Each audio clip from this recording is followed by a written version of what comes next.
क्या आप जानते हैं कि अमेरिका और चीन के बीच चल रहा आर्थिक तनाव अब खतरनाक स्तर पर पहुंच गया है? ये सिर्फ दो देशों के बीच की बात नहीं है, बल्कि इसका असर पूरी दुनिया की अर्थव्यवस्था पर पड़ रहा है। चलिए इस जटिल स्थिति को समझते हैं और देखते हैं कि इसके दूरगामी प्रभाव क्या हो सकते हैं। अमेरिका और चीन, ये दोनों दुनिया की सबसे बड़ी अर्थव्यवस्थाएं हैं और अब इनके बीच की आर्थिक दूरी पहले से कहीं ज्यादा साफ दिखने लगी है। दोनों देश ऐसे कदम उठा रहे हैं जिनके दूरगामी प्रभाव हो सकते हैं।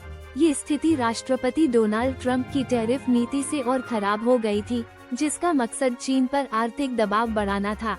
ट्रंप ने साफ कर दिया था कि चीन उनकी टैरिफ नीति के असर से नहीं बच पाएगा। अगर आपको लगता है कि महंगाई का असर खत्म हो गया है, तो मौजूदा हालात बताते हैं कि हमें और आर्थिक कठिनाइयों के लिए तैयार रहना चाहिए।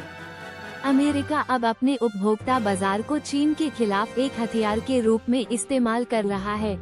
ये कदम व्यापार युद्ध के एक और आक्रामक चरण की शुरुआत को दिखाता है। 1 फरवरी से अमेरिका ने चीनी आयात पर 10% अतिरिक्त टैक्स लगाने की योजना बनाई है, जो पहले से लागू टैक्स को और बढ़ाएगा।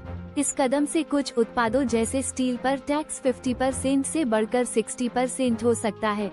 वहीं चीन से आयातित इलेक्ट्रिक गाड़ियों पर 110% तक का भारी टैक्स लग सकता है।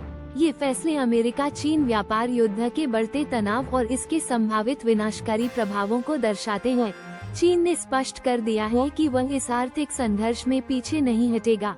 बीजिंग ने अमेरिकी प्लास्टिक पर 74.99% का टैरिफ लगा दिया है, खासकर उन पॉलीमर्स पर जो इलेक्ट्रिक वाहनों और इलेक्ट्रॉनिक्स में उपयोग होते हैं।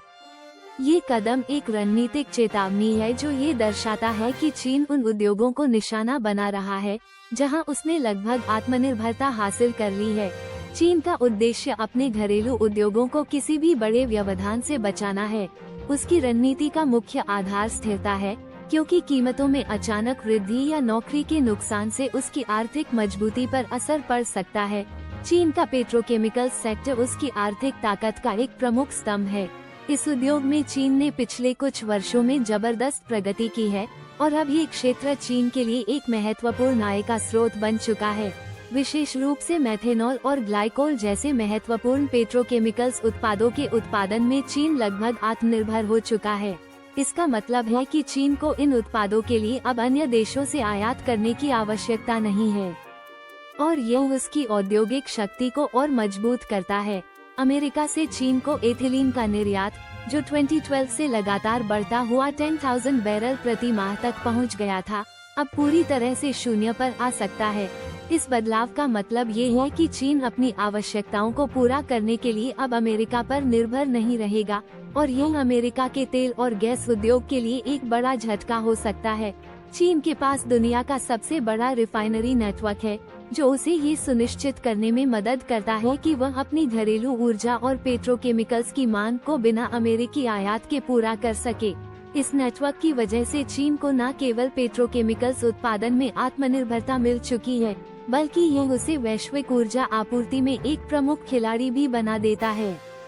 ये स्थिति अमेरिकी तेल उद्योग के लिए एक बड़ा खतरा बनती जा रही है। अमेरिका की अर्थव्यवस्था हालांकि मुख्य रूप से सेवा आधारित है, लेकिन इसके बावजूद यह वस्तुओं और ऊर्जा के निर्यात पर काफी हद तक निर्भर करती है। विशेष रूप से एलएनजी का निर्यात अमेरिका के लिए एक महत्वपूर्ण आय का स्रोत है। 2024 में अमेरिका ने रिकॉर्ड 88 मिलियन टन एलएनजी का निर्यात किया, जो पिछले सालों की तुलना में 5% अधिक था। इस निर्यात से अमेरिका को ऊर्जा क्षेत्र में एक मजबूत स्थिति मिली थी और यह उसे वैश्विक ऊर्जा बाजार में प्रमुख खिलाड़ी बना रहा था। हालांकि चीन, जो अमेरिका का एक बड़ा ऊर्जा ग्राहक रहा है, अब अपनी ऊर्जा जरूरतों को पूरा करने के लिए अन्य देशों की ओर रुख कर रहा है। चीन की यह रणनीति अमेरिका के लिए एक बड़ा आर्थिक नुकसान साबित हो सकती है। अगर चीन अमेरिकी एलएनजी का आयात कम कर देता है और अन्य देशों से ऊर्जा खरीदता है, तो इससे अमेरिकी ऊर्जा निर्यातक कंपनियों को भारी नुकसान हो सकता है। ये बदलाव अमेरिका के लिए एक चुनौती बन सकता है, क्योंकि चीन जैसे बड़े बाजार से होने वाली आय का नुकसान उसकी अर्थव्यवस्था पर असर डाल सकता है। साथ ही इससे अमेरिकी ऊर्जा कंपनियों को अपनी निर्यात नीतियों को फिर से बनाना पड़ सकता है और उन्हें नए बाजारों की तलाश करनी पड़ सकती है, जो और अधिक समय और निवेश की मांग करेगा। चीन की ऊर्जा विविधीकरण रणनीति उसे अमेरिकी ऊर्जा निर्यात पर निर्भरता कम करने में मदद कर रही है। मध्य पूर्वी आपूर्तिकर्ताओं जैसे कतर और रूस के साथ अपनी साझेदारी का उपयोग करते हुए चीन अपने गैस स्रोतों को विविध बना रहा है। रूस ने पहले ही पाइपलाइन गैस के शीर्ष आपूर्तिकर्ता के रूप में यूरोपीय संघ को पीछे छोड़ दिया है। इसके अलावा चीन ने रूस के साथ मिलकर दुनिया की सबसे बड़ी गैस पाइपलाइन का निर्माण पूरा कर लिया है, जिससे उसकी ऊर्जा सुरक्षा और मजबूत हुई है। चीन का ऊर्जा क्षेत्र नवीकरणीय ऊर्जा और परमाणु ऊर्जा के साथ तेजी से बदल रहा है। ट्रम्प की टैरिफ नीतियों का उद्देश्य अमेरिकी उद्योगों की रक्षा करना है, लेकिन इन नीतियों के दीर्घकालिक प्रभावों को लेकर चिंता बढ़ रही है। अमेरिका एक बड़ा व्यापार घाटा चलाता है और आयातित वस्तुओं पर अत्यधिक निर्भर है। चीनी आयात पर 10% का टैरिफ और मैक्सिको और कनाडा जैसे व्यापार भागीदारों पर दंडात्मक उपायों के साथ अमेरिकी जीडीपी में 0.4% की गिरावट और 340,000 से अधिक नौकरियों का नुकसान हो सकता है। यदि टैरिफ 20% तक बढ़ जाते हैं और चीनी वस्तुओं पर 60% तक पहुंच जाते हैं, तो अमेरिकी अर्थव्यवस्था 1.3% तक सिकुड़ सकती है, जिससे 10 लाख से अधिक नौकरियों का नुकसान होगा और देश रिसेशन में चला जाएगा। इसके विपरीत चीन इस आर्थिक तूफान का बेहतर तरीके से सामना करने के लिए तैयार दिखता है।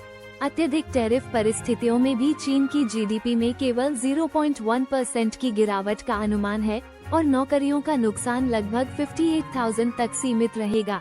चीन ने अपनी अर्थव्यवस्था को आत्मनिर्भर बनाने की दिशा में कई कदम उठाए हैं। उसने स्थानीय उद्योगों को बढ़ावा दिया है, नए व्यापारिक मार्गों पर काम किया है और खुद को वैश्विक सप्लाई चेन से ज्यादा जोड़ने की कोशिश की है। इसके साथ ही वह अपनी तकनीकी और विनिर्माण क्षमता को लगातार बढ़ा रहा है ताकि वह दुनिया के अन्य देशों से कम निर्भर रहे। इसीलिए जबकि अमेरिका पर दबाव बनाने के लिए कई देशों ने अपनी रणनीतियों को बदल लिया है, चीन ने अपनी आर्थिक नीतियों में लचीलापन दिखाया है और यही उसकी सफलता का कारण बन रहा है। यह आर्थिक अलगाव न केवल आर्थिक आंकड़ों को बल्कि भू राजनीतिक संतुलन को भी प्रभावित करेगा। अमेरिका अपनी तकनीकी बढ़त बनाए रखने के लिए सेमीकंडक्टर जैसे उपायों पर ध्यान केंद्रित कर रहा है, जबकि चीन अपनी दीर्घकालिक स्थिरता और आत्मनिर्भरता पर जोर दे रहा है। चीन भी अपनी तकनीकी आत्मनिर्भरता के लिए बहुत मेहनत कर रहा है। वह अपने रिसर्च और डेवलपमेंट में बहुत पैसा लगा रहा है ताकि वह अपनी तकनीकी ताकत को बढ़ा सके। आने वाले समय में ये देखना दिलचस्प होगा कि यह संघर्ष किस दिशा में जाएगा और वैश्विक बाजार पर इसके क्या प्रभाव पड़ेंगे। क्या अमेरिका अपनी रणनीतियों से आर्थिक दबाव बनाए रखेगा या चीन अपनी आत्मनिर्भरता के साथ वैश्विक बाजार में अपनी स्थिति मजबूत करेगा? ये सवाल न केवल दोनों देशों के लिए बल्कि पूरी दुनिया के लिए महत्वपूर्ण होगा। अगर आपको ये जानकारी महत्वपूर्ण लगी हो तो लाइक और सब्सक्राइब जरूर करें ताकि आप हमारे आने वाले सभी अपडेट से जुड़े रहें। धन्यवाद।